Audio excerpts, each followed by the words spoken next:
ঈদ মোবারক। দর্শক দেখছেন চ্যানেল 9। আমি প্রণব সাহা অপু আপনাদেরকে আমন্ত্রণ জানাচ্ছি আমাদের আজকের ঈদের বিশেষ আয়োজন 9 স্টার থেকে। আমরা একটু জানিয়ে রাখতে চাইব যে বিশিষ্ট জনেরা তারা আমাদের এই অনুষ্ঠানে আসেন এবং আজকে আমার অতিথি বীর মুক্তিযোদ্ধা অ্যাডভোকেট জাহাঙ্গীর কবির নানক এমপি। আপনারা সবাই তাকে চেনেন, মাননীয় মন্ত্রী বস্ত্র ও পাট মন্ত্রণালয়ের। স্যার, স্বাগত জানাচ্ছি। এবং আপনি আমাদের আজকের এই 9 স্টার থেকে আমরা একটু জানবো, যেমন আমি প্রথম বিষয়টি আপনার কাছ থেকে জানতে চাইব যে অ্যাডভোকেট জাহাঙ্গীর কবির নানক, এই তো আমি সঠিকভাবে বললাম কিনা, ভারতের একজন বিশিষ্ট আমি বলবো থিঙ্ক ট্যাঙ্ক, তার সঙ্গে যখন কথা হচ্ছিল তিনি বলছিলেন যে ঠিক এরকম করে জাহাঙ্গীর কবির নানক এরকম সেকুলার নাম কদাচিৎ পাওয়া যায় না, সচরাচর দেখাও যায় না। আমার আগ্রহ যে এই নামটি কে রাখলো। ধন্যবাদ। আসলে এই নামটি রেখেছেন একটা বিশেষ পরিস্থিতিতে। আমার প্রথমেই বলে রাখি, আমার পরিবারটি, আমার বাবা মা ভাই বোন, আমাদের পরিবারটি আমরা খুবই একটা সেকুলার পরিবার। এবং আমার মনে আছে আমার বাবা যে প্রেসটি বরিশাল শহরে চালাতেন, তার অধিকাংশ ম্যানেজার থেকে শুরু করে কর্মচারী ছিল হিন্দু। এখনও আমার তাদের কথা মনে পড়ে, আমাদেরকে যে আদর করতেন। তো আসলে আমার বড় ভাই পরে 5 বোন জন্ম নিয়েছে। তারপরে আমার বাবার একটা বিরাট আশা ছিল, আমার মায়ের একটা আশা ছিল একটা ছেলের জন্য। তো আমি যখন জন্মগ্রহণ করি তখন আমাদের বরিশালের বাড়ির বৈঠকখানায় বসে আমার বড় ভাই গুরু নানকের হিস্ট্রি পড়ছিলেন। তো এর ভিতরে বাড়ির ভিতর থেকে চিৎকার করে বলতেছে, আমার বড় ভাইয়ের নাম কবির, এই কবির কবির তোমার ভাই হয়েছে। সে লাফ দিয়ে চিৎকার করে দৌড় দিয়ে যাওয়ার সময় বলতেছে আমার ভাইয়ের নামও হবে নানক। অর্থাৎ গুরু নানকের লাইফ হিস্ট্রিটা যখন পড়ছিলেন তখনই আমার জন্ম হয়। এবং আমার বড় ভাই এই নামের উদ্যোক্তা এবং এই নামটা রেখেছেন, এবং সেটা আমার বাবা মা সবাই অ্যাকসেপ্ট করেছেন। তো দেখেন, আসলে আপনি যে কারণে জানতে চেয়েছেন আমিও আপনাকে বলি, আমি যখন ডাকসু ইলেকশন করতে আসলাম 82-তে, কাদের নানক পরিষদ ছিল তখন, রোকেয়া হলের প্রজেকশন মিটিংয়ে যখন আমি বক্তৃতা দিতে গিয়েছি, তখন আমাকে রোকেয়া ওই হল থেকে একটি মেয়ে দাঁড়িয়ে, আমরা যখন প্রশ্ন চাইলাম যে কারো কোনো জিজ্ঞাসা থাকলে আমাদের জিজ্ঞাসা করতে পারে, তখন একটা মেয়ে দাঁড়িয়ে বললো আমার একটা প্রশ্ন আছে। তো বললাম কি প্রশ্ন বলেন। তো বললো যে আপনি হিন্দু না মুসলমান। তো আমি আসলে একটু হতচকিত হয়ে গেলাম। আমি তখন প্রশ্নের উত্তর দিলাম যে আমি আসলে মানুষ, আমার নাম পুরো জাহাঙ্গীর কবির নানক। তো বললো যে এই ঠিক আপনার মতোই প্রশ্ন করেছে। আসলে রোকেয়া হলের মেয়েরা ওই রোকেয়া হলের গেট থেকে বেরিয়েই গুরুদ্বারা নানক শাহী দেখে, তো এই জন্য ওদের জিজ্ঞাসাটা ছিল যে আমি ওই গুরু নানক দুয়ারা শাহীর কোনো বংশোদ্ভূত কিনা। তো এভাবেই আমার নামটা আসলে বেরিয়ে আসে। এবং আমি বাংলাদেশ ও পাকিস্তানের করাচি, রাওয়ালপিন্ডি, লাহোর এসব এলাকায় আমি গিয়েছি দিদান পাকিস্তান আমলে, কিন্তু আমি এই নামটা আর কোথাও খুঁজে পাইনি, আমি দ্বিতীয় কোনো নামটি। আমরাও নানা পর্যায়ে খোঁজাখুঁজিতে দ্বিতীয় এরকম একটা নাম পাওয়া যায়নি, এটা যেমন একটি দিক। আবার যেমনটা বলছিলাম যে সেই সময় বরিশাল শহর, সেই শহরের যে চিত্র আমরা বিভিন্নভাবে জানি যে একেবারে সেখানে সংস্কৃতির শহর বলা হয় বরিশালকে। আবার পাশাপাশি আড়ালে আবডালে এক ধরনের সাম্প্রদায়িক ব্যাপারগুলো কিন্তু ছিল, এবং সেই সময় বিশেষ করে লাইফস্টাইলে পরস্পরের সাথে খুব যে ভালো যোগাযোগ ছিল সেটা না বলতে পারলেও সংস্কৃতি ছিল তাদের মধ্যে আদান প্রদানের অংশ। আমি বারবার বলছিলাম যে যেমন ঘরে ঘরে গান, কবিতা আবৃত্তি, সংস্কৃতি চর্চা, সেটার একটা ধারাবাহিকতা কিন্তু ছিল। আমরা যে জায়গাটিতে, যে জেলা শহরে বা যে মহল্লা, পাড়া মহল্লায় জন্মগ্রহণ করেছি, কারণ আমি একটা দৃশ্যই আমি বলি যে আমরা কেমন একটি এলাকায় আমরা বেড়ে উঠেছি। আমার মেইন রাস্তা থেকে আমার গলিতে ঢুকতে বাম পাশেই ছিল হিন্দু বাড়ি। এরপরে যখন আমাদের বাড়ির গলিতে ঢুকলাম, হিন্দু এলাকা ছিল। আমার বাড়িতে যখন ঢুকলাম, আমার বাড়ির পূর্ব পাশে ছিল হলো গিয়া খ্রিস্টান পাড়া, প্রচুর খ্রিস্টানদের বসবাস। আমার বাসা থেকে বেরিয়ে যখন পশ্চিম দিকে হলো বরিশালের বিখ্যাত, বাংলাদেশের বিখ্যাত খ্রিস্টান চার্চ অক্সফোর্ড মিশন হলো এই জায়গাটিতে। তা আমরা বেড়েই উঠেছি হিন্দু, মুসলমান, খ্রিস্টান, এভাবে সবাইকে নিয়েই আমরা আমাদের বাল্যকালে বন্ধু বান্ধব সবই ছিল। তাদের বাড়িতে আড্ডা দেওয়া, পুজোর সময় তাদের বাড়িতে গিয়ে আনন্দ করা, আনন্দের ভাগাভাগি করে নেওয়া। আবার আমাদের বাড়িতে কোনো উৎসব, ঈদ উৎসব হলে সেখানেও আমার সেই তারা ভাগাভাগি করে নিত। এটাই তো ছিল আসলে। নারায়ণ ভাই, একটা বিষয় যে সেই যে ছোটবেলার ঈদ উৎসব আবার এখনকার ঈদ উৎসব, মানে নিশ্চয়ই এই দুটার মধ্যে অনেক অনেক পার্থক্য, কিন্তু ছোটবেলা কিভাবে আপনাকে নস্টালজিক করে এই ঈদের দিনগুলোতে? দেখেন, ছোটোবেলাটি কেটেছে, আমরা 6 ভাই বোনের, আমার বাবা আমার সংসার ছিল। তো আসলে আমরা 6টা ভাই বোনই লেখাপড়া করতাম। তো আমরা ঈদ আসতে পরে তাকিয়ে থাকতাম কখনো বাবা নিয়ে যাবে নতুন জামা কাপড় কেনার জন্য, কেন নিচ্ছে না। দেরি হলে খুব হয়ে যেতাম, আতঙ্কিত হয়ে যেতাম, কখন দেবে। মাকে গিয়ে বললাম, মা আব্বাকে বলো কাপড় কেনে না কেন, আমাদেরকে কাপড় কিনে নিয়ে যায় না কেন। কোরবানির ঈদের সময় আমাদের লক্ষ্য ছিল কখন গরু কিনতে যাবে, গরুর হাটে যাব, গরুর হাটে গিয়ে গরুর গোবর কাদা এর মধ্য দিয়ে প্যাক এর মধ্য দিয়ে চলাচল করবো, কিনে নিয়ে আসবো গরু ধরে, আবার নিয়ে আসবো গরু রশি ধরে। আবার ঈদের দিনে আবার অপেক্ষা থাকতাম যে সকালবেলা আব্বা ঈদের জন্য কিছু টাকা দিবেন, মার কাছ থেকে, আব্বার কাছ থেকে নিয়ে আবার মার কাছ থেকে নেব, ঈদের বকশিস নেব।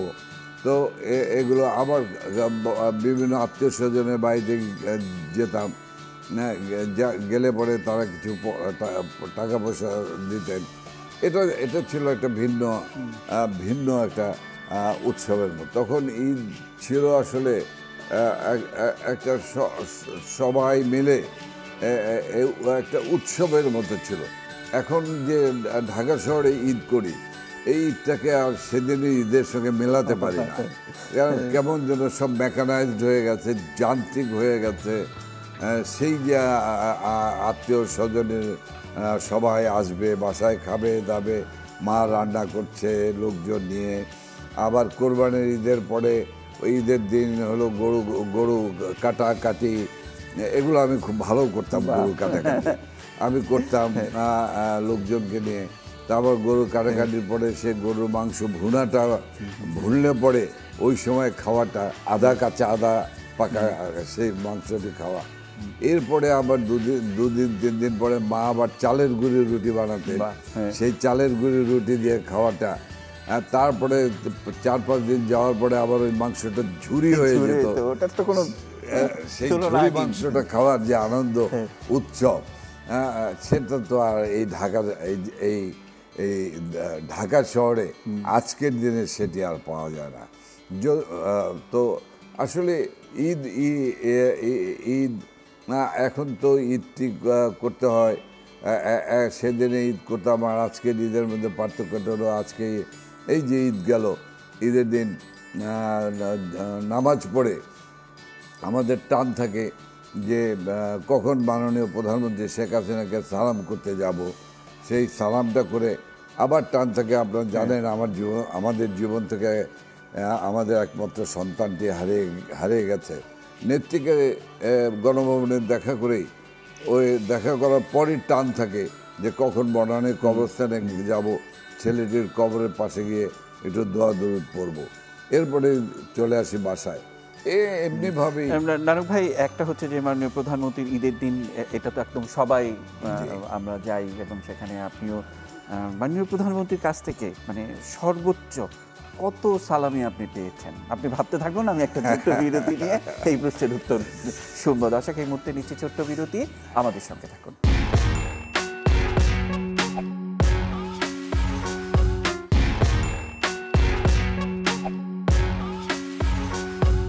দর্শক, দেখছেন চ্যানেল 9, আমি প্রণব সাহা অপু আবারও আপনাদেরকে আমন্ত্রণ জানাচ্ছি ঈদের বিশেষ আয়োজন 9 স্টার থেকে। বীর মুক্তিযোদ্ধা অ্যাডভোকেট জাহাঙ্গীর কবির নানক স্যার আমাদের আজকের গেস্ট। স্যার, যেমনটা বলছিলাম যে মাননীয় প্রধানমন্ত্রীর কাছ থেকে সর্বোচ্চ কত ঈদ সালামি পেয়েছেন? দেখেন, আসলে মাননীয় নেত্রীর কাছ থেকে বিরোধী দলে থাকতে আমি নেত্রীর কাছ থেকে সর্বোচ্চ 1000 টাকা আমি সালামি নিয়েছি। 500 টাকা দিয়েছেন, তারপরে আরও 500 টাকা না দিলে আর দিতে হবে। তা অনেক জোরাজুরি করে তারপর আরও 500 টাকা 1000 টাকা দিয়েছি। নেত্রীর কাছ থেকে সালামি নেওয়া আসলে ওই যে বলে আসলাম যে ঈদের দিন মায়ের কাছ থেকে, বাবার কাছ থেকে সালামি নিয়ে মায়ের কাছে গিয়ে আবদার করা, সালামি নেওয়া, সেটা সেই জায়গাটি থেকেই আসলে নেত্রীর কাছ থেকে, উনি তো আমাদের মায়ের মতো, তো ওনার কাছ থেকে সালামি নেওয়ার মধ্যে একটা সার্থকতা। তবে বলে রাখি, ওনার কাছ থেকে সর্বশেষ যে আমি সালামি নিয়েছি, সে সালামিটা আমি খুব সুন্দর সযত্নে আমি রেখে দিয়েছি স্মৃতি হিসাবে, এবং এটা আমার আমৃত্যু থাকবে। আর এটা তো মানে যে কথাটি আমরা বলবো, আমরা প্রায়শই এই কাজটি করি, যে আমাদের অসম্ভব প্রিয় মানুষ যিনি, যার কাছ থেকে আমরা এটা পাই, অবশ্যই সেটা সযত্নে সংরক্ষণ করি। আমরা এবার একটু আপনার মানে মায়ের কথা একটু আপনার শুনবো, কিন্তু আমার কাছে মনে হয়েছে যে রাজনীতির সাথে সম্পৃক্ত হলেন ছোটবেলা থেকেই। এই যে সম্পৃক্ত হওয়া, বা যেই ছেলেটি রাজনীতির সাথে সম্পৃক্ত হয়, তার যিনি মা হন, তার তো আর মানে দুশ্চিন্তার শেষ থাকে না, তাই না? তো সেই ধারাবাহিকতায় মাকে রিলেট করে রাজনীতি বেড়ে ওঠা কি যুক্ত করবেন? দেখেন, আমি খুব আবেগী কথা, কিন্তু তারপর বলতেই হবে। সেটি হলো, আমার মা একজন খুব ঘর সংসারমুখী ছিল। আমাদের 6টি ভাই বোনকে লালন পালন করতেন, এবং আমার মা খুব ইচ্ছা ছিল ছোটোবেলায় আমাকে ডাক্তার বানানো। আর আমার বাবার খুব ইচ্ছে ছিল আমি ইঞ্জিনিয়ার হব, যে কারণে আমি সায়েন্সে লেখাপড়া করেছি। যদিও পরবর্তীকালে আমি রাজনীতি করতে এসে সেই ডাক্তার, ইঞ্জিনিয়ার, মায়ের ডাক্তার হওয়ার স্বপ্ন, বাবার ইঞ্জিনিয়ার হওয়ার স্বপ্ন সব বেচতে দিয়ে আমি রাষ্ট্রবিজ্ঞানের সম্মানে ভর্তি হলাম, পলিটিক্যাল সায়েন্সে। তো ছোট্টবেলা থেকে আমি যখন রাজনীতিতে সম্পৃক্ত হয়ে গেলাম ক্লাস 9, 1968 সনে, তখন আসলে আমার মা আমাকে অত্যন্ত স্নেহ মায়া করে, ওনারা বুঝতে পেরেছিলেন, আমার মা, বাবা, ভাই বোনরা সবাই বুঝতে পেরেছিলেন যে ও রাজনীতির প্রতি বেশি আসক্ত হয়ে গিয়েছে, কাজে ও দেখা যাক কী করে। তো আমাকে গাইড করতেন। তো আমার মা ছিল, আমাকে সব ধরনের সহযোগিতা করতেন আমার মা। আমি বলি আপনাকে, আমার মা যে একজন ধার্মিক মানুষ ছিলেন, সাংসারিক মানুষ ছিলেন, সামাজিক মানুষ ছিলেন। তিনি সব টেনে টুনে সব আত্মীয় স্বজন, পাড়া প্রতিবেশী সবাইকে নিয়ে উনি চলতেন। তো আমার বাবা ছিলেন খুবই সমাজ সেবামুখী মানুষ, তিনিও নির্বাচনমুখী মানুষ ছিলেন।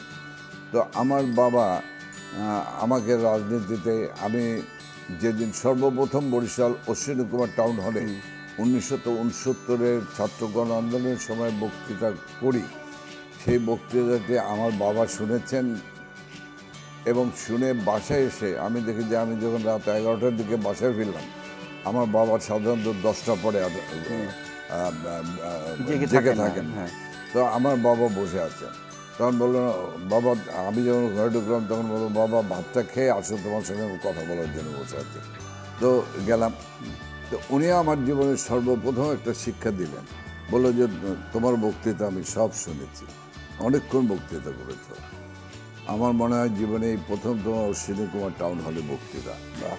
শোনো, বক্তৃতাটা গানের যেমন একটি লয় আছে, বক্তৃতারও কিন্তু একটি লয় থাকতে হবে। আমি একদম অবিকল আমার বাবার কথাটা বলছি। বক্তৃতাও কিন্তু একটি লয় থাকতে হবে। গান যেমন, গানে যদি লয় না থাকে তাহলে শ্রোতারা কিন্তু কানে বাঁধবে এবং গানটা রিসিভ করবে না। ঠিক বক্তৃতাও তুমি যেভাবে চিৎকার করে বক্তৃতা করলা, তোমার গলা এমনি মোটা, তারপরে যে চিৎকার করে বক্তৃতা করলা, এতে মানুষের কানে আপস অ্যান্ড ডাউন করবো বক্তৃতা। আমি সেটি আজও সেই যে উপদেশ, বাবার উপদেশ, আমি চেষ্টা করি এখনো পালন করার। তো মা ছিলেন, ধরেন আমি আমার বাবা যখন প্রেসে যেতেন সকালবেলা ঘুম থেকে উঠে, আমি হয়তো তখন আমি ঘুমে থাকতাম, আমার বাবা আমাদের পিতলের একটা পানদানি ছিল, সত্তা ছিল সুপারি কাটার জন্য, ওই সত্তার নিচে চাপা দিয়ে আমার হাত খরচ রেখে যেত আমার বাবা। সেই পাকিস্তান আমলে প্রথম দিকে 5 টাকা দিয়েছে, তারপরে 10 টাকা দিয়েছে। তো এগুলো নিয়ে আবার আমার ভাই বোনদের মধ্যে প্রতিক্রিয়া ছিল যে আমরা টাকা চাইলে টাকা দেয় না, ওনার মেজ ছেলের জন্য উনি টাকা রেখে যায়, উনি রাজনীতি করবেন, রিক্সা ভাড়া লাগবে, চায়ের খরচ লাগবে। এগুলো নিয়ে আবার ভাই বোনদের মধ্যে অনেক সময় ঝগড়াঝাটিও হতো। আমি যখন ডাকসু ইলেকশন করি, ডাকসুতে আমাকে প্রার্থী করে বরিশাল থেকে ডেকে এনে, তখন আমার মা ক্যান্সারে আক্রান্ত এবং মৃত্যুসজ্জায় শায়িত। আমার মার কাছ থেকে অনুমতি নিয়ে যখন আমি ঢাকায় আসছি ইলেকশনে ক্যান্ডিডেট হয়ে কন্টেস্ট করার জন্য, মাকে যখন বলে আসছি, তখন মা আমার মাথা মুছে বলল, হয়তো আমাকে এসে আর পাবা না, কিন্তু আমি বললাম তুমি একদিন এই দেশে মিনিস্টার হবা। ঠিক এই শব্দটা, মিনিস্টার হবা কথা বললেন। তো ধরেন এরপরে তো আমার জেল লাইফ রয়েছে, সে দীর্ঘ লাইফ জেল লাইফ। 75-এ 15ই আগস্টে বঙ্গবন্ধুকে হত্যা, সেই হত্যাকাণ্ডের সময় আমি এই হত্যাকাণ্ডের পার্টে আসছি, কিন্তু আপনি একটা কথা বলছিলেন যে বিশেষ করে আপনার বাবা যখন, মানে এটা তো এক ধরনের স্বীকৃতি যে তুমি বক্তৃতাটা এইভাবে করবে, অর্থাৎ তুমি রাজনীতি করো এবং অর্থনৈতিক সাপোর্টটা তিনি দিয়ে যাচ্ছেন, তার মানে এটার একটা নৈতিক সমর্থন রয়েছে। মা বলছেন যে তুমি এদেশের একজন মন্ত্রী হবে। আমার আপনার কাছে প্রশ্ন যে আপনি আপনার অসংখ্য বক্তৃতা আমার শোনার সুযোগ হয়েছে, সংসদে বসেও শুনেছি, গণমাধ্যমে কাজ করার সুযোগ যেহেতু সবসময় এটা হয়। আমি বলতে চাইব যে আপনার যে কণ্ঠস্বর, বা বাংলাদেশ আওয়ামী লীগ তাদের অনেককে ব্যক্তিগতভাবে আমি চিনি, আমার কাছে মনে হয়েছে যে আপনার কণ্ঠস্বর অদ্বিতীয়, মানে এরকম কণ্ঠস্বর সচরাচর পাওয়া যায় না। আমি ঠিক বলছি কিনা? এটা একটা কণ্ঠের যত্ন আদৌ আপনি করেন কিনা?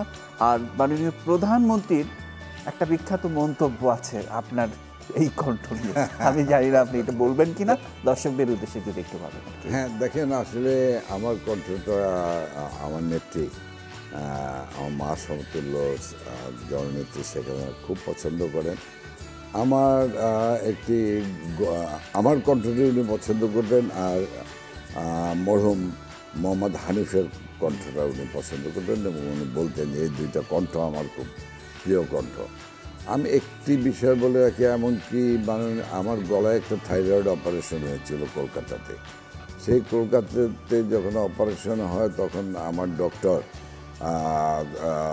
সার্জেন তাকে মাননীয় নেত্রী ফোন করলেন যে আপনি খুব সাবধানে ওর করবেন, যে আমার এই কণ্ঠটাকে যেন নষ্ট না হয়, খুব সতর্ক সহকারে করবেন।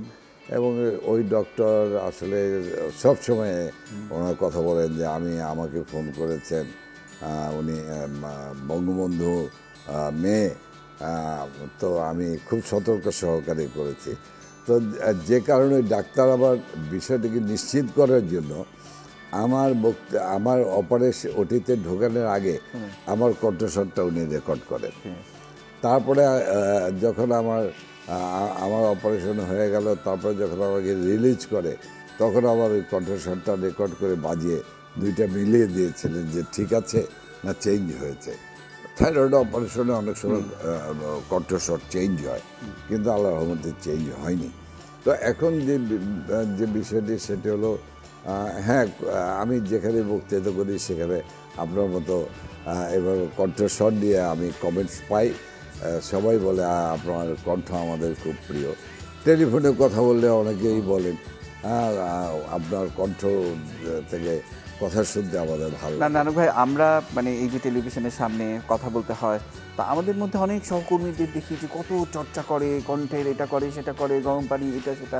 আপনি এরকম করেন কি না? আবার সাংবাদিক হিসেবে যেহেতু আমরা নানামাত্রিক এক্সপেরিমেন্ট করি যে এই কণ্ঠে গান কেমন হয়, এটা কি কখনো আপনি করেছেন কিনা? আমি একদম ছোট্ট একটা বিরতি নিয়ে মানে কণ্ঠের যত্ন এবং গান সেটা নিয়ে একটু কথা বলবো। দর্শকের মধ্যে দিচ্ছি ছোট্ট বিরতি, আমাদের সঙ্গে থাকুন।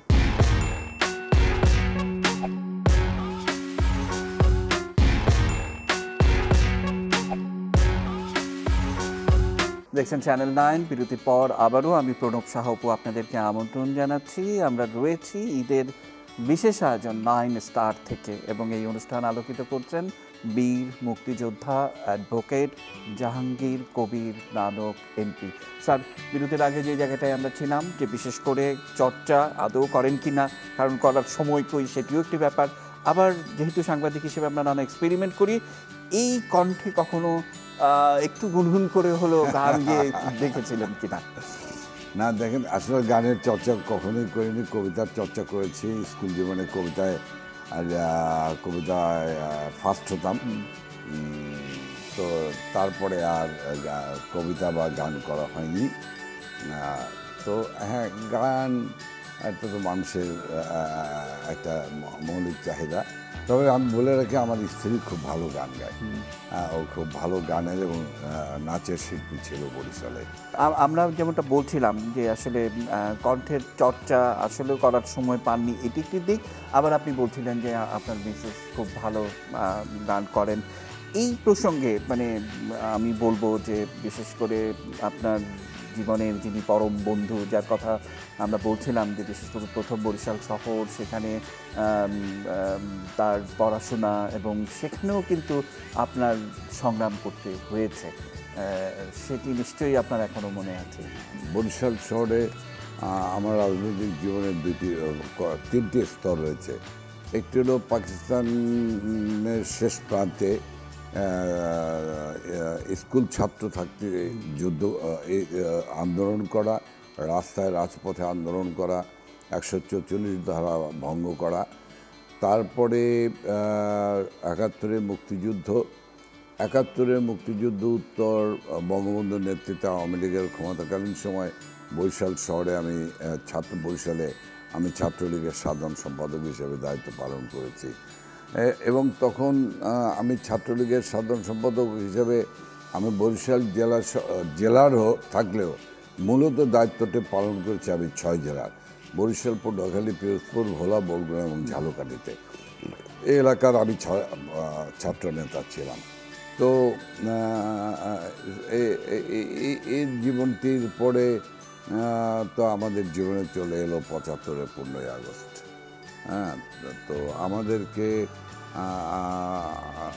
কোনোদিনই আমরা লড়াই সংগ্রাম ছাড়া আমার জীবন ছিল না। আমার জীবনের এই প্রান্তে গিয়ে 15ই আগস্ট আমার মৃত্যুবরণ করার কথা ছিল। কারণ 15ই আগস্টের 75-এর 15ই আগস্টের আগে, অর্থাৎ 12ই আগস্ট আমি ঢাকা থেকে আমাকে নিয়ে আসেন শেখ কামাল ভাই। সেই জাতীয় ছাত্রলীগের জেলার সম্পাদক করেছিলেন আমাকে। সেই হিসেবে একটি সেমিনার ছিল, সেই সেমিনারের জন্য নিয়ে এসেছেন। আমি সবসময় ঢাকায় এসে আমার বড় ভাইয়ের বাসা ধানমন্ডিতে থাকলেও আমি সবসময় আমার খুব শ্রদ্ধেয় নেতা আব্দুর রব সেনিয়াবাদ সাহেবের বাড়িতে আমি উঠতাম। 29 নম্বর মিন্টু রোডে উনি ছিলেন। তার আগে আরেকটা ছোট্ট বাসায় ছিলেন মিন্টু রোডে, কিন্তু আমি ওনার বাড়িতে উঠতাম, আমি ওনার বাড়িতেই ছিলাম। তো 15ই আগস্টের 14ই আগস্ট সন্ধ্যার পরে আমরা চলে আসলাম ঢাকা বিশ্ববিদ্যালয়ে। আমি এবং আমার বন্ধু ছিল, আমার মুক্তিযুদ্ধের বন্ধু, আমার সহপাঠী বন্ধু আবুল কাশেম। আর তাকে নিয়ে আমরা চলে আসলাম, কারণ পরের দিন সকালে বঙ্গবন্ধু ঢাকা বিশ্ববিদ্যালয়ে আসবেন। আমরা চলে আসলাম। তো আমরা কিন্তু ওখানেই ছিলাম। তো ওই দিন যদি না আসতাম তাহলে পর কিন্তু ওনাদের সঙ্গে আমাদেরও মৃত্যুবরণ করতে হতো। তো তারপর তো ভোরাতে হঠাৎ গুলির শব্দ, আমরা তো ঘুমাইনি আনন্দ উৎসাহে, হঠাৎ করে গুলি, বিকট গুলি, কামানের শব্দ, আমরা হতচকিত হয়ে গেলাম।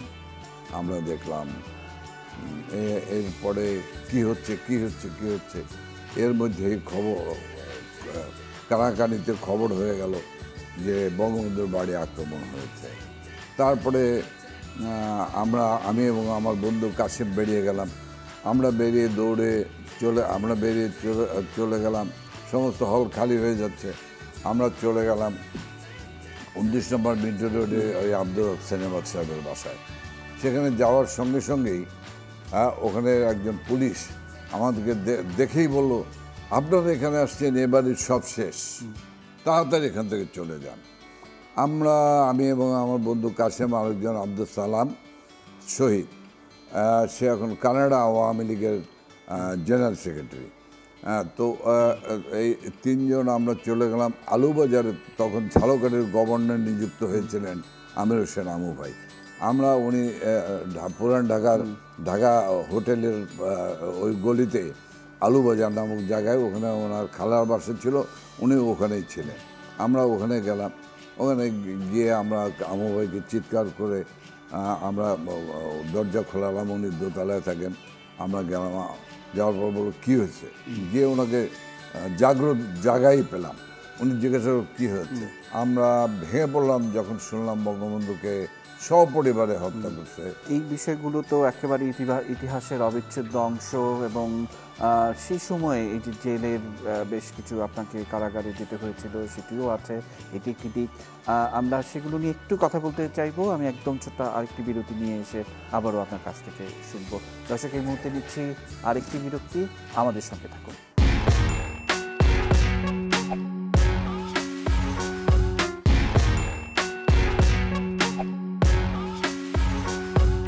দর্শক দেখছেন চ্যানেল 9। বিরতির পর আবারও আমি প্রণব সাহা অপু আপনাদেরকে আমন্ত্রণ জানাচ্ছি। আমরা রয়েছি ঈদের বিশেষ আয়োজন 9 স্টার অনুষ্ঠানে। আমাদের অনুষ্ঠান আলোকিত করছেন বীর মুক্তিযোদ্ধা অ্যাডভোকেট জাহাঙ্গীর কবির নানক এমপি। আমি নামটা এভাবেই বলতে চাই, কারণ প্রত্যেকটি নামের আলাদা আলাদা বাণী রয়েছে। যেমনটা বলছিলাম যে আপনি বলছিলেন যে সেই সময়টাতে যেমন কারা অভ্যন্তরে, সেটা তো একটা রাজনীতির অংশই, কিন্তু তারপরও আমাদের দর্শকদের জন্য, আপনার লাখ লাখ কর্মী, তাদের জন্য যদি আরেকটু আমরা একটু শুনি, কারণ সবাই একটু সচেতন হওয়া। দেখেন, সারা বাংলাদেশের লক্ষ লক্ষ নেতা কর্মী উদ্ভ্রান্ত বা চাতক পাখির মতো তাকিয়েছিল যে কেউ নির্দেশ দিবেন, কেউ ডাক দিবেন প্রতিরোধ করার জন্য, বা বঙ্গবন্ধুর জানাজা হবে, সেই জানাজায় অংশগ্রহণ করার জন্য হবে, কেউ কেউ খবর নিচ্ছেন যে কোথায় জানা যাবে, কী হবে। এসব অনেক বিষয়গুলি আর রয়েছে যেগুলো এই স্বল্প সময় বলা যাবে না। তবে এটাই বলে রাখি যে আমরা কিন্তু আবার রিঅর্গানাইজ হওয়া শুরু করলাম ছাত্রলীগ। আমরা ঢাকা বিশ্ববিদ্যালয় ভিত্তিক এবং বিশেষ করে জগন্নাথ হলের যে অ্যাসেম্বলি হল ছিল, সেই অ্যাসেম্বলি হলের 7টাই ছিল আমাদের হলো একটা 7টাই ছিল অ্যাসেম্বলি হলের। এই জায়গাটাকে কেন্দ্র করে আমরা আবার গড়ে উঠলাম। তো সেদিনে যারা নেতৃত্ব দিয়েছেন তাদেরকে নিয়ে আমরা কিন্তু আগস্ট মাসের শেষ দিকেই আমরা কিন্তু ঢাকা বিশ্ববিদ্যালয় থেকে একটি মিছিল বের করলাম। এরপরে আমরা লিফলেটগুলি ছাড়তাম। লিফলেট বের করা যে গোপন জায়গা থেকে ছাপিয়ে পুরান ঢাকায় এখন গোলাম মহিউদ্দিন, মানিকগঞ্জের আওয়ামী লীগের প্রেসিডেন্ট, তার একটা প্রেস ছিল, সেই প্রেস থেকে লিফলেট ছাপিয়ে এনে ঢাকা বিশ্ববিদ্যালয়ে বিলি করতাম, বিভিন্ন জেলা শহরে পাঠাতাম। তো দেখেন, আগস্ট মাস গেল, সেপ্টেম্বর মাস গেল, আমরা রিঅর্গানাইজ হলাম, মিছিল করলাম, লিফলেটিং করলাম। পরবর্তীকালে আমার জিএস হয়েছিল মরহুম শহীদ খান এবং মৃত সুভাষ রায়, হেমায়েত, খাজা, দুলাল, এদের কথা আমার না বললে স্মরণ করতেই হবে আজকে। তো তাদেরকে নিয়ে আমরা সিটিং করে আমরা সিদ্ধান্ত নিলাম এই হরতাল পালন করার জন্য একটা গোপন বৈঠক করছিলাম বিএম কলেজের মাঠের ভিতরে। রাতের বেলা বসেছি, হঠাৎ করে চারদিক ঘেরাও করে আমাকে গ্রেপ্তার করে। আমাকে যেদিন গ্রেপ্তার করে সেদিন ছিল সর্বরাতে রাত। তো থানায় আমাকে ফ্যানের সঙ্গে লটকিয়ে, উল্টো লটকিয়ে সারা রাত আমাকে টর্চার করলো। এবং আমার সেই টর্চারে আমার যে আত্মচিৎকার, সেই চিৎকারে বরিশাল কোতোয়ালি থানা পার্শ্ববর্তী মানুষ সেদিন শবে বরাতে নামাজ পড়তে পারে নাই। অত্যাচারের কথা যারা বলেন এখনকার বিরোধী দল, সে অত্যাচারের কথা বলতে পারবো না। অর্থাৎ মেরে চেহারা পাল্টে দেওয়ার যেই প্রবাদ আছে, আমাকে সেই মেরে সারা রাত টর্চার করে আমার চেহারা পাল্টে দিল। এই বঙ্গবন্ধু হত্যাকাণ্ডের আগে বিএম কলেজে যখন পড়াশোনা করি তখন একজন ভদ্র মহিলাকে আমার সঙ্গে দেখা হয়েছিল। এই ভদ্র মহিলার সঙ্গে আমার দেখা হয়েছিল আসলে 1972 সালে বরিশাল উমেন্স কলেজে। আমিও বরিশাল উমেন্স কলেজের ছাত্র ইউনিয়নের খুব দুর্গ ছিল। তো আমি ছাত্রলীগের শাখা গঠন করতে গিয়েছিলাম। তো আমি যখন ছাত্রলীগের শাখা গঠন করতে গেছি তখন আমি কয়েকজনকে নিয়ে মিটিং শুরু করেছি কলেজের ভিতরে কমন রুমে। এমন সময় হঠাৎ অনেকগুলো মেয়েদের একটা স্লোগান, মুজিববাদী গুন্ডারা বেরিয়ে যাও, বেরিয়ে যাও। তো সেই সময় এসে আমার মিটিংটা পণ্ড করে দেয়। তখন দেখলাম যে এক শ্যামলা কালো বর্ণের এক ভদ্র মহিলা, সে নেতৃত্ব দিচ্ছে। তা আমি বেরিয়ে গেলাম। এই ভদ্র মহিলার সঙ্গে আবার দেখা হলো বিএম কলেজে ভর্তি হতে আসতো, তখন দেখা হলো। তো আমার একটা জেদি চেপে গেল যে আমি খুব জেদি মানুষ আসলে। যে এই ভদ্রমহিলা কে, এই ভদ্রমহিলা কে, ভদ্রমহিলাকে আমি দেখবো চাই। তা আমি তার সঙ্গে ঘনিষ্ঠতা করলাম। ঘনিষ্ঠতা পর্যায়ে এক সময় ঘনিষ্ঠতা থেকে প্রেম, এবং এমন প্রেম হলো ভদ্রমহিলার সঙ্গে যে আমি যখন কারাগারে গিয়েছি তখন ওর ইমিডিয়েট ছোট একটি বোন ছিল, নাম কানিন। ওর বিয়ে হয়ে গেল, কিন্তু সে আমাকে ছাড়া বিয়ে বসলো না। এবং আমার কারাগারে যে সেপাই যারা থাকে তাদের নাম ডাকে হলো মেয়া সাহেব বলে। এই মেয়া সাহেবদের আদান প্রদানে আমার এখানে একটা চিঠি মানে ভুড়ি হয়ে গেল চিঠি। তো তার চিঠিতে, তো সেই চিঠিগুলো আসলে আমি ভেবেছিলাম যে আমার প্রেমের জীবন নিয়ে আমি এই চিঠিগুলো নিয়ে একটা বই করব, কিন্তু দুর্ভাগ্যক্রমে সে চিঠিগুলি আমার কাছ থেকে আমি খুঁয়ে ফেলিয়েছি। তো এই ভদ্রমহিলার এরপরে বেরোয়ার পরে তারপরে তো মানে এই ভদ্রমহিলাই আপনার জীবনের পরম বন্ধু, আমার আজকের সহধর্মিণী। এই ভদ্রমহিলা বোধহয় ছাত্র রাজনীতি করেছে, সেই সাহসিকতা থেকে সেই সমস্ত পরিস্থিতির মোকাবেলা করেছে। 11-11 সময় 75-এর 15 আগস্টের পর সে আমার খোঁজ খবর রেখেছে। বরিশাল থেকে এসে সে আমার খোঁজ খবর নিত। তারপরে আমি কোথাও আত্মগোপনে থাকলে সেখানে সে দেখা করতো। এমনকি তার বাবা বিআইডব্লিউটিসিতে চাকরি করতো নারায়ণগঞ্জ। কখনো কখনো সে বাবার টাকা চুরি করে এনে আমাকে দিয়ে যেত আমার হাতের মধ্যে। মানে সেগুলো তো আর শ্রদ্ধা হয়নি, সেগুলো আর তো শ্রদ্ধা হয় না। এমনকি একটা পর্যায়ে তার বাবা রিটায়ার্ড করে, এটা আরও অনেক পরে রিটায়ার করার পরে সে যে তার বেনিফিট যা পেয়েছেন, পেনশন, সেই টাকার মধ্যে দিয়ে আমাকে সেই সময় 50,000 টাকা দিয়েছিলেন উনি। তো যাই হোক, এই ভদ্র মহিলার সঙ্গে নানু ভাই একটা কঠিন প্রশ্ন করব, সেটা হচ্ছে এই যে জীবনের যিনি পরম বন্ধু, আমরা যার কথা আজকে বলছি, আমি জানি না এই অনুষ্ঠানটা তিনি দেখছেন কিনা, কিন্তু প্রশ্ন হচ্ছে যে এই পরম বন্ধু মানে তিনি রাজনীতি থেকে দূরে থাকলেন, বা আপনি কি নিষেধ করেছেন যে তুমি রাজনীতি করতে পারবে না? ব্যাপারটা কি এরকম, নাকি অন্য কোনো বিষয় আছে? আমি একদম ছোট্ট একটা বিরতি নিয়ে আপনার কাছ থেকে শুনবো। দর্শক, এই মুহূর্তে নিচ্ছি আরেকটি ছোট্ট বিরতি, আমাদের সঙ্গে থাকুন।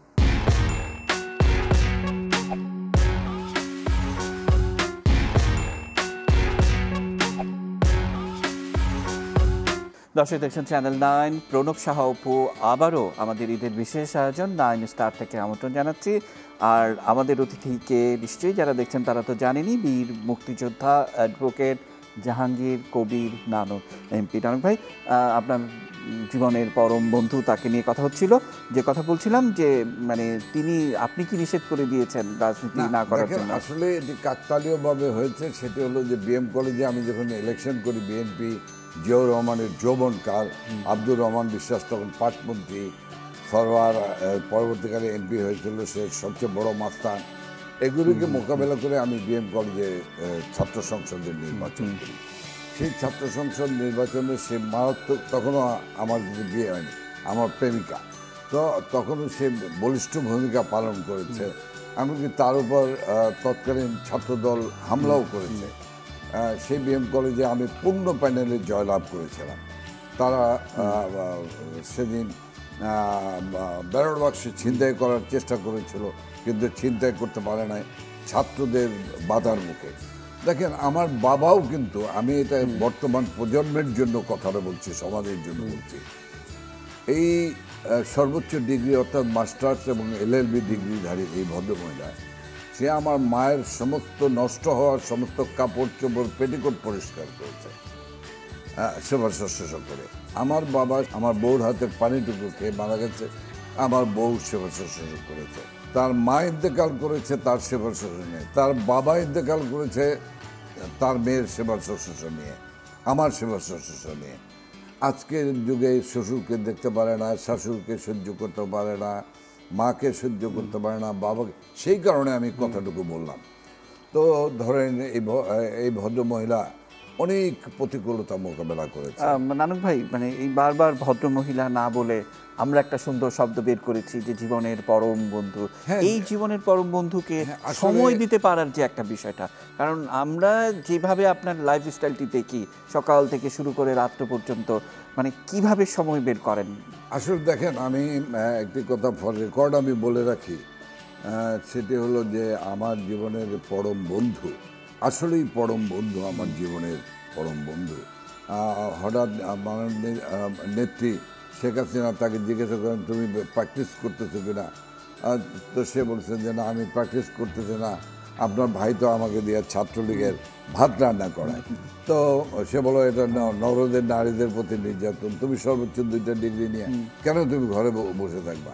হ্যাঁ, তুমি কালকেই আমার ড্রাইভার আসবে জালাল, তুমি কালকেই তোমার সার্টিফিকেট সিবি দিয়ে দেবা। অ্যাকর্ডিংলি দিয়ে দেওয়ার পরে নেত্রী একটা চাকরি দিয়ে তাকে পাঠিয়ে দিলেন ইউনাইটেড কমার্শিয়াল ব্যাংক, তখন একমাত্র প্রাইভেট ব্যাংক, মরহুম আখতারুজ্জামান বাবু ভাইয়ের ব্যাংকটি ছিল। সেই ব্যাংকে তারা law officer, provisionary law officer হিসেবে চাকরি দিলেন। দেখেন, উনি চাকরি করেছেন, একটি মেয়ের জন্ম দিয়েছেন, একটি ছেলের জন্ম দিয়েছেন।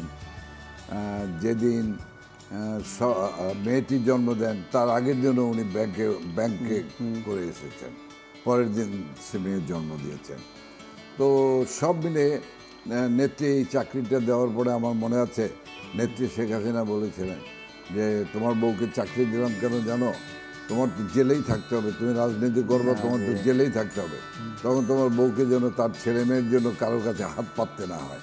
1/11 সরকার আসলো, তখন আমি নেত্রীর নির্দেশে আমি আত্মগোপনে চলে গেলাম।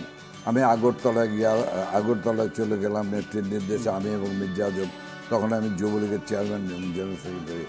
আমাদেরকে ধরার জন্য পাগল হয়ে গেল 1/11 সরকার। আমাদেরকে ধরতেই হবে, এবং কথিত ছিল যে আমাদেরকে ধরতে পারলে আমাদেরকে ক্রস ফায়ার করবে।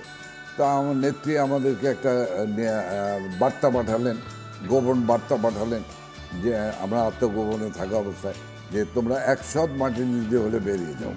আমরা অ্যাকর্ডিংলি বেরিয়ে গেলাম, আগরতলা গিয়ে আশ্রয় নিলাম। দেখেন, সেই সময় আমার বাড়িটির উপরে 14 বার সেনা শাসকরা এসে হামলা করে, সব কিছু তছনছ করে, সমস্ত কাগজপত্র নিয়ে যায়। আমার ছেলের পাসপোর্ট, মেয়ের পাসপোর্ট, আমার বউয়ের পাসপোর্ট, গয়না গাটি সব কিছু নিয়ে যায়।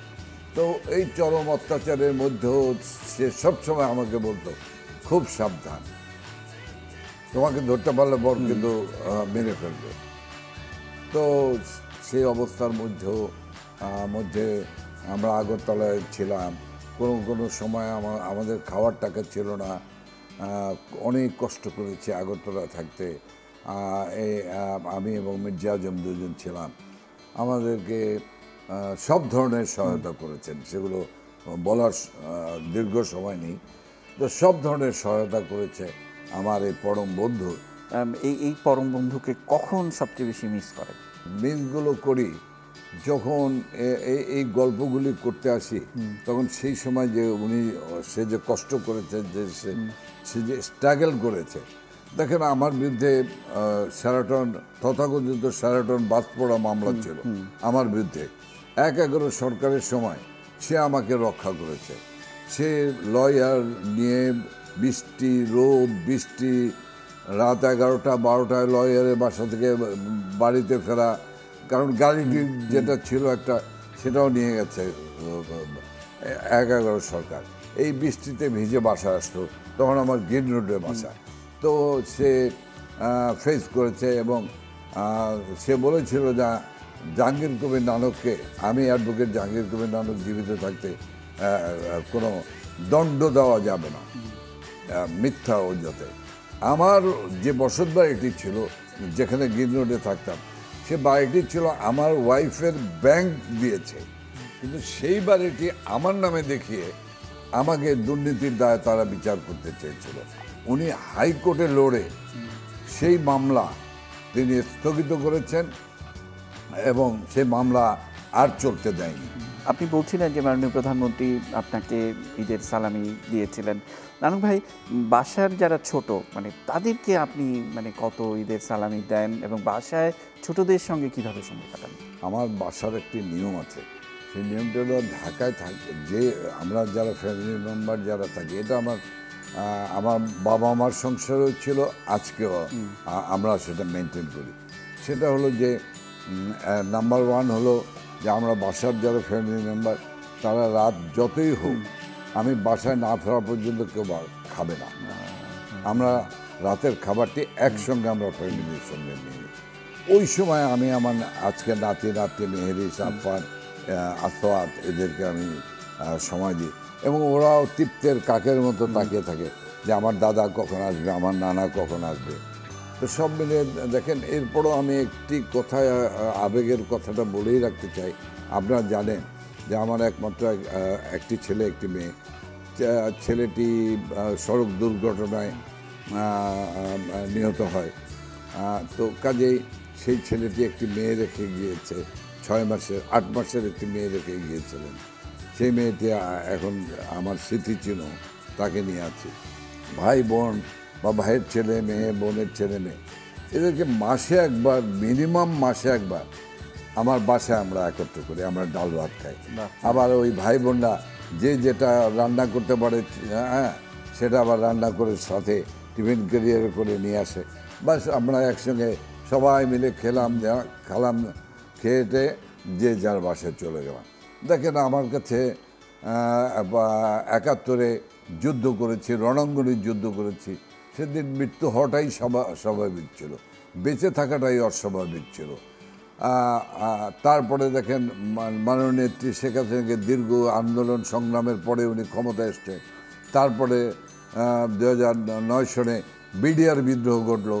বিডিআর বিদ্রোহ ঘটার পরে একটি ঘটনাক্রমে মাননীয় নেত্রী প্রধানমন্ত্রী শেখ হাসিনা আমাকে এবং মির্জা আজমকে এই পরিস্থিতি সামাল দেওয়ার জন্য, ওদেরকে আলোচনার টেবিলে নিয়ে আসার জন্য, বিডিআর পিলখানায় গোলাগুলি বন্ধ করানোর জন্য আমাদের দুইজনকে তার প্রতিনিধি হিসাবে পাঠান।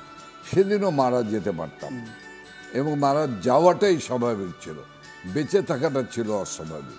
তো এসব পরিস্থিতি সব কিছুকেই কিন্তু এখন প্রশ্ন থাকতে পারে যে ওই বিডিআর গেটে একটি পাগলি থাকতো, চুলের জট পড়া, সে পাগলিও গোলাগুলির ভয় সে সায়েন্স ল্যাবরেটরি এখানে চলে আসলো। আর আমরা কিন্তু এমন পাগল, নেত্রীর নির্দেশে এমন পাগল হয়ে গেলাম আমরা কিন্তু সেই পিলখানা গেটে গেলাম। নানক ভাই, আসলে এই কথাগুলো মানে আমরা বারবার আপনার কাছ থেকে শুনতে চাইছি, এই জন্য আমরা চাই যে আমি একটা শেষ কথাটুকু আমার কৃতজ্ঞতাটুকু জানিয়ে রাখি। সেটা হলো, সে কৃতজ্ঞতাটা হলো, আমি জাহাঙ্গীর কবির নানক, বরিশালের নানক, বা আমার মহল্লার নাম বটতলা, বটতলা এলাকার সেই নানক। আমি এখন জাহাঙ্গীর কবির নানক হয়েছি।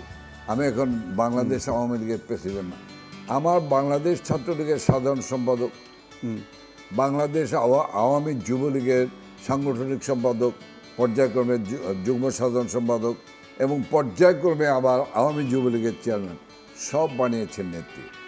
ডাকসুতে যে নির্বাচনটি করেছিলাম ছাত্রলীগের পক্ষ থেকে, কাদের নানক পরিষদ, সেটি বরিশাল থেকে, তার 3 মাস আগে আমি বরিশাল বিএম কলেজে ভিপি হয়েছি। সেই নানককে ঢাকায় এনে আমাকে ভর্তি করিয়ে আমাকে ডাকসু ইলেকশন করিয়েছেন। সব কিছুর পিছনে নেত্রীর অবদান, আমার নেত্রীর, মহান নেত্রীর অবদান।